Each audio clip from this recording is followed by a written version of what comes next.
Now this paticca samuppada, translated into English, is dependent origination. Paticca samuppada is in Pali, an ancient language of India at the time of the Buddha. And dependent origination explains the 12 links of causation. Why did we get born into this world? What makes us come to this world? How come we have cravings? How come we have senses? Explains life, explains the whole life. Where did we come from? Where are we going? Why did we come here? Why did we come to this world? Why did we get born into this world? This is dependent origination. It's like a cycle, a link. We call it the 12 links of dependent origination.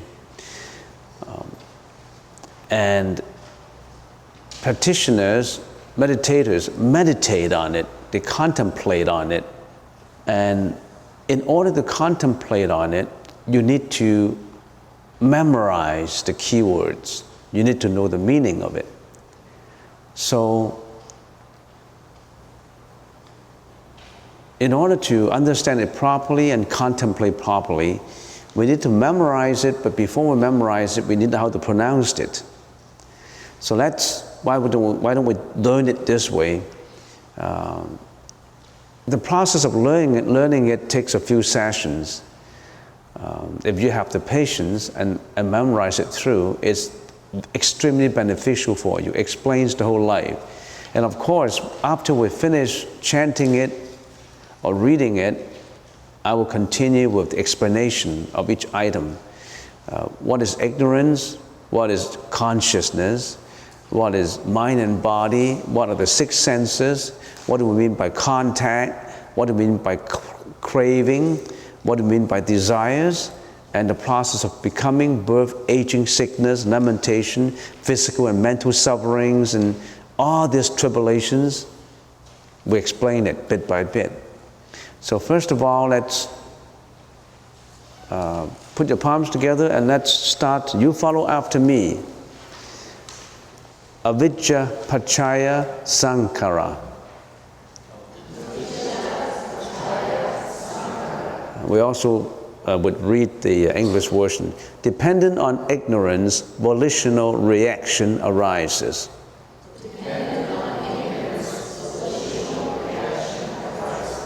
Sankara Pachaya Vinanam. Dependent on volitional reaction, consciousness arises.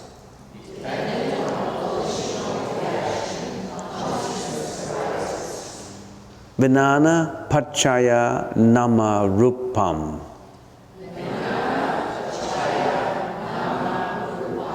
Dependent on consciousness, the mind and body arises.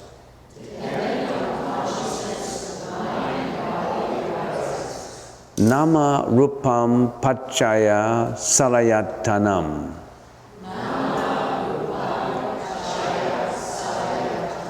Dependent on the mind and body, the 6 senses arise.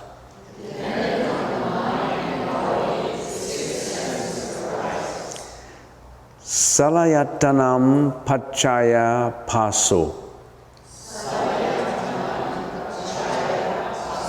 Dependent on the 6 senses, contact arises. Passa Pachaya Vedana. Dependent on contact, feelings arise. Vedana Pachaya Tangha.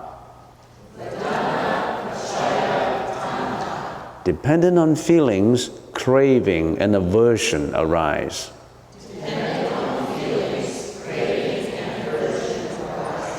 Tangha Pachaya Upadanam. Dependent on craving and aversion, clinging arises.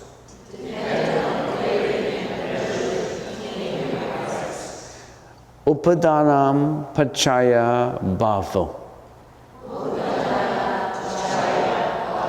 Dependent on clinging, the process of becoming arises.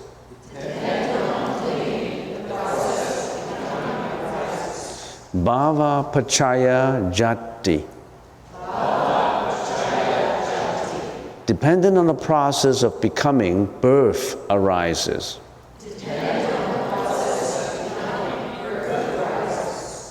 Jati pachaya jara. Maranam sukha parideva. Dukkha domanas. Upayasa sambhavanti. Ivamitasa kavalasa. Dukkha kandasa samudayo hoti.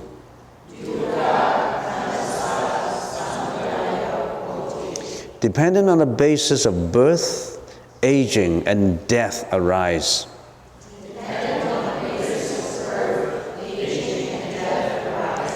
Together with sorrow, lamentation, physical and mental sufferings and tribulations.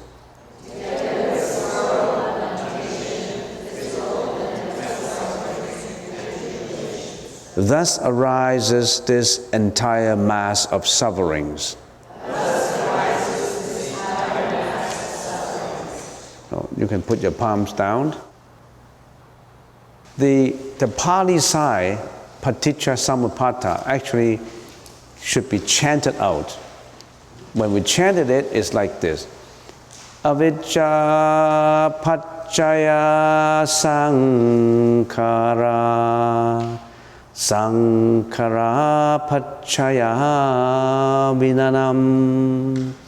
Vinanam paccaya namarupam. Namarupam paccaya salayatanam. It's chanted this way. But before we chant it in this way, we have to know the words first. So we're not going to chant it like a melody. If you chant it like a melody, it's altogether is different from when you just say the words. But let's learn the words first. The first one of the 12 dependent origination, avijja paccaya sankhara. Avijja means, in Pali, in English, it means ignorance. Paccaya means dependent on, or caused by. Paccaya, caused by. Sankhara is volitional reaction. Now, what does this mean? The 1, 2, and 3 explain the past. We have dependent origination explain the whole universe in relation to you as an individual in 2 dimensions. The first dimension is time. The second dimension is space. The whole world, or you, or every unit of the world, every sentient being, it's measured by the dimensions. In the macro scale, it's time and space. Now, 1, 2, and 3 deals with the past. What is time? Now, time and space, what is the time is the past, the present, and the future. That's the time dimensions. What is space? Space is what is living within the time dimensions. So the time dimension, we call it the vertical dimensions. The horizontal dimension is the time dimensions.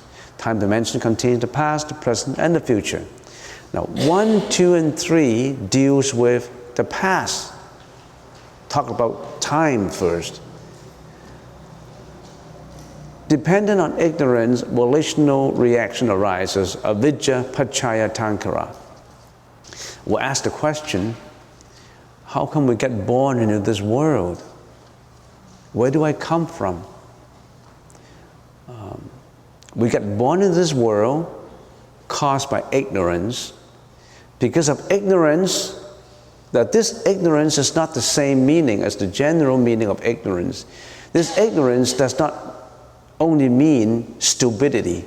You are ignorant, you're stupid. The ignorance contains a much wider meaning than just stupidity.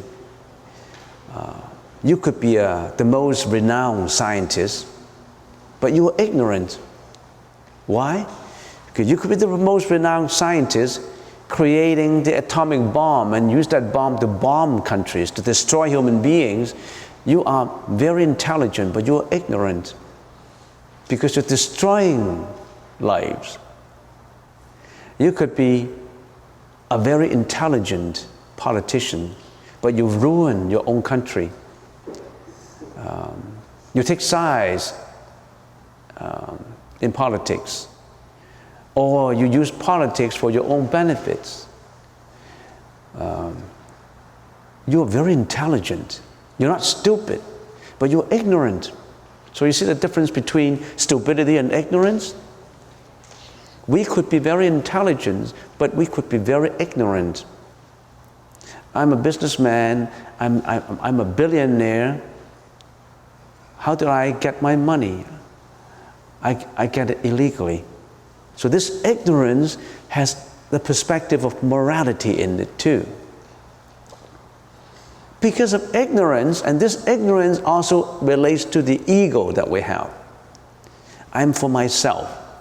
I want to better myself. This is discrimination between you and me.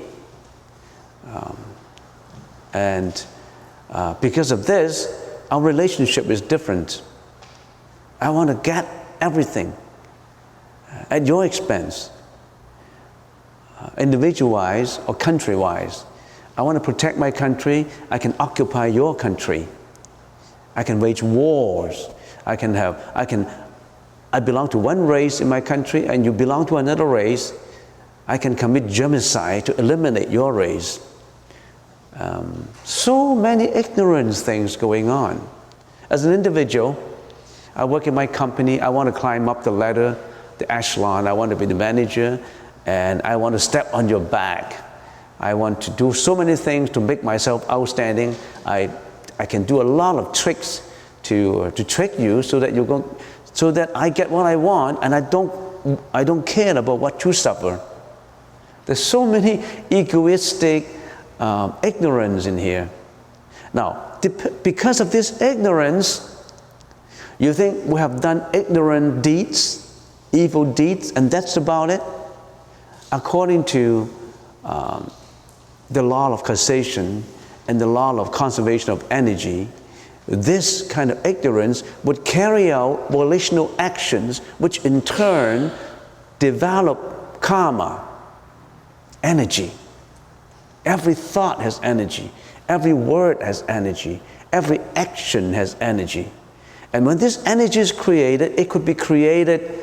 The nature of this energy is threefold: good, bad, or neutral. You're creating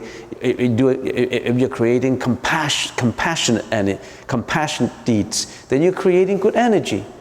If we're always hurting people, you're abusing people, you're creating bad energy. And sometimes, of course, you could be creating neutral energy. When you listen to Buddhism, you got to have patience.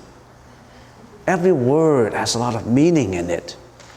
Don't look at the superficial meaning and take it for granted. No, you have to think deeper and deeper into it. Volitional reactions. You said that volitional reaction is caused by my ignorance. What kind of reaction? How bad am I? How good am I? Not only I'm doing bad deeds, I'm also doing good deeds at the same time. Sometimes I'm compassionate, sometimes I'm not selfish. I'm not selfish and egoistic all the time. True, because your deeds could be good, bad, or neutral. The good, the bad, and they call it the good, the bad, and the ugly, but we call it the good, the bad, and the neutral. So, what kind of volitional reactions I have given rise to that creates what you so-called karma. Karma is a very important word in the Buddhist teaching. K-A-R-M-A, karma. What is karma? It's an accumulation of energy through your volitional action. The energy is created, it won't go away. You think I hurt someone, nobody knows about it, and that's it. Or I kill someone and nobody knows about it, and that's it. Even though the police hasn't found you, even though in this life you're not punished by the law, you go into the next life, causation will get you. You can't go anywhere. But of course there are good deeds. I stay away from killing. I don't kill animals for food. I'm a vegetarian. I'm a vegetarian. I protect animals. I don't steal. I'm not greedy. I never take anything without not belonging to me. I don't commit sexual misconduct. I only have a good relationship with my wife, and I don't have any girlfriends or boyfriends or fly-by-night people. You know, I don't have that kind of thing. I'm extremely good at this. I'm very loyal. Some are good and some are bad. Some create good energy. Some create bad energy. And causation would say, good cause bring good effect, bad cause bring bad effect. If you sow the seeds of apple, you will never get oranges.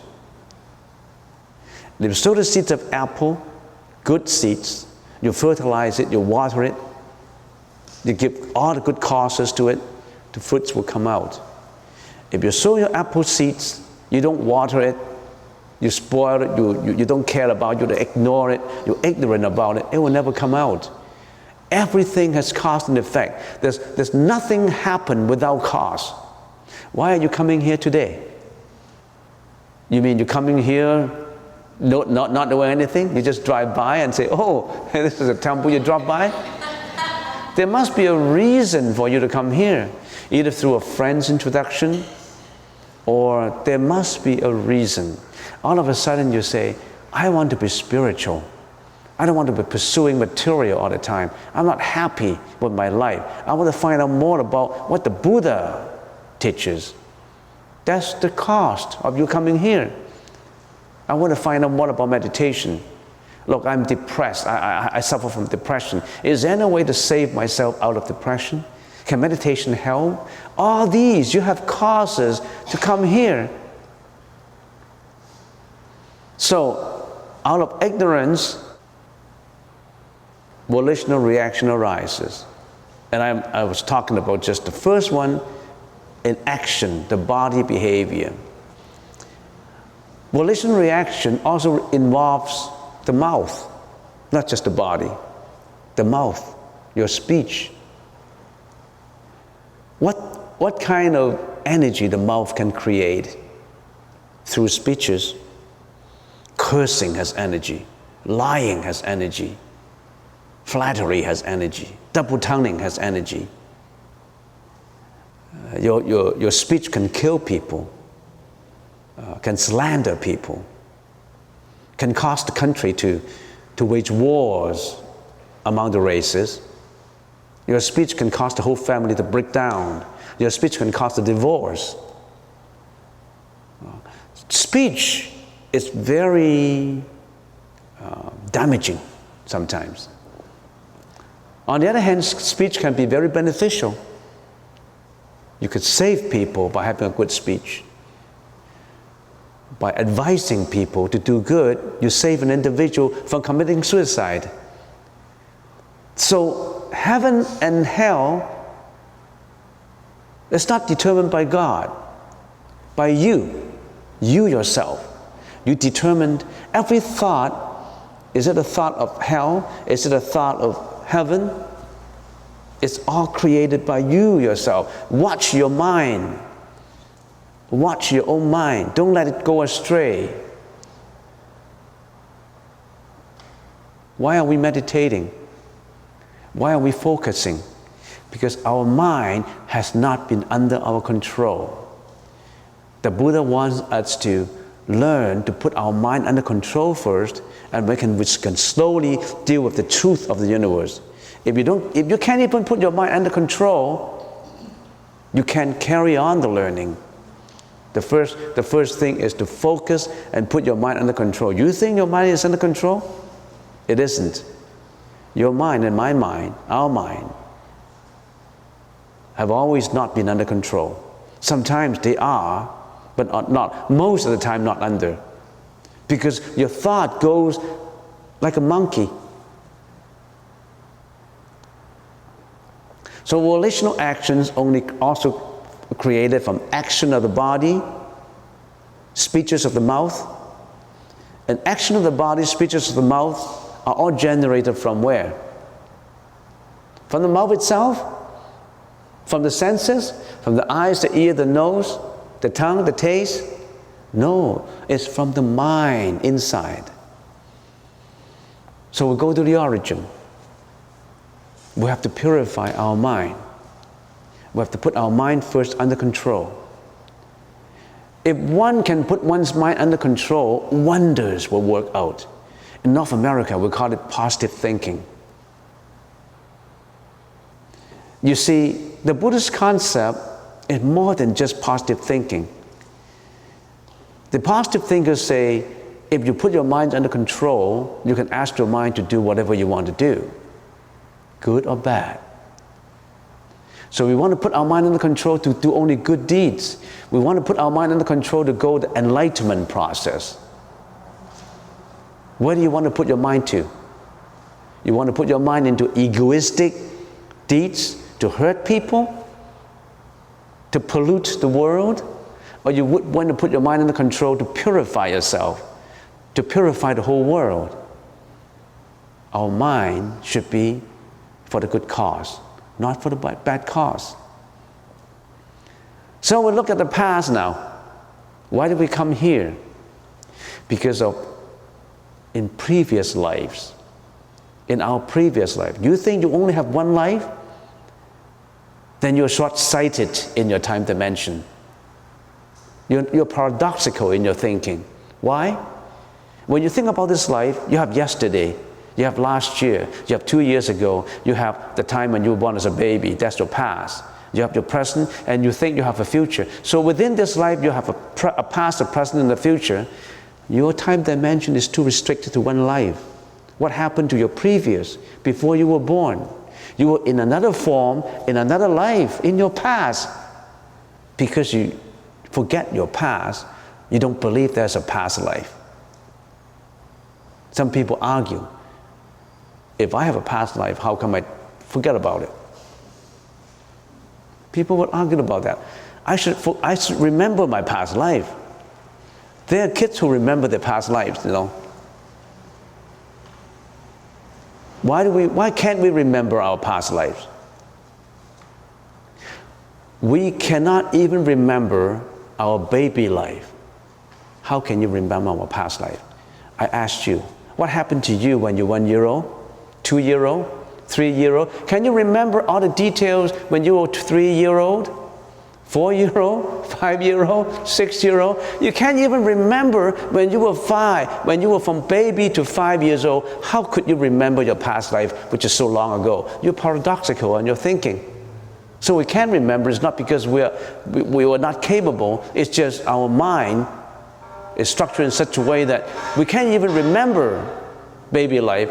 How can we remember past life? But that does not rule out the fact that you've got a past life. This is very important for you. This is more important than taking your breakfast, your dinner, your lunch. This is about you. Don't you want to understand more about yourself? How come we have depression? How come we cannot be more successful in what we're doing? How come we cannot concentrate? How come we cannot focus? How come we feel sad? Don't you want to know more about life? Don't you want to eliminate your ignorance, our ignorance? Don't you want to be enlightened like a saint? Do you want to be more wise?